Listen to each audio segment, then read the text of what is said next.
তো বন্ধুরা, জিম্বাবুয়ে দলের বিরুদ্ধে প্রথম টেস্টেই ম্যাচ হেরেছে বাংলাদেশ দল, যেখানে ম্যাচ হারার পর বাংলাদেশ ক্যাপ্টেন শান্ত তিনি জানিয়েছেন বোলাররা চেষ্টার কমতি রাখেনি, যতটুকু আছে তা দিয়ে সবটা উজাড় করে দিয়েছিলেন বাংলাদেশ বোলাররা।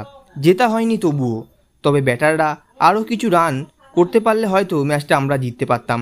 তবে ম্যাচ হারের দায় নিজের ঘাড়েই নিয়েছেন অধিনায়ক শান্ত। তিনি বলেন, ম্যাচটা আমি একাই হারিয়েছি, আমি একাই দায়ভার নিচ্ছি।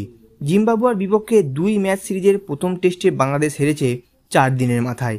বাংলাদেশকে 3 উইকেটে হারিয়ে সিরিজে এগিয়ে গেলেন জিম্বাবুয়ে দল। সিলেট আন্তর্জাতিক স্টেডিয়ামে চতুর্থ দিনে বাংলাদেশ অল আউট হয় 255 রানে। জিম্বাবুয়ের সামনে লক্ষ্য দাঁড়ায় 174 রানের, যেখানে 50 ওভারেই 7 উইকেট হারিয়ে সেই রান তুলে ফেললেন জিম্বাবুয়েরা। সিলেটের এই পিচে চতুর্থ ইনিংসে 174 রান কোনো বড় রানের লক্ষ্য নয়। জিম্বাবুয়ে এগিয়েছে ভালোভাবেই। প্রথম জুটিতেই তারা অনেক ভালো রান করেন, যেখানে প্রথম জুটিতেই 95 রান করেন। তারপর 44 রান করে মেহেদী হাসান মিরাজের শিকার হন কারান, যেখানে প্রথম জুটির ভালোভাবে পারফরমেন্সের কারণেই কিন্তু অতি সহজেই জিম্বাবুয়ে দল সেই ম্যাচটা জিতে যায়, যার কারণে কিন্তু সিলেটে প্রথম টেস্ট ম্যাচেই কিন্তু হারের মুখ দেখতে পায় অধিনায়ক শান্তসহ বাংলাদেশ দল। যেখানে বাংলাদেশ জিম্বাবুয়ের বিরুদ্ধে ম্যাচটি হারার পুরোপুরি দায় কিন্তু নিজের কাঁধে তুলে নিয়েছেন অধিনায়ক শান্ত।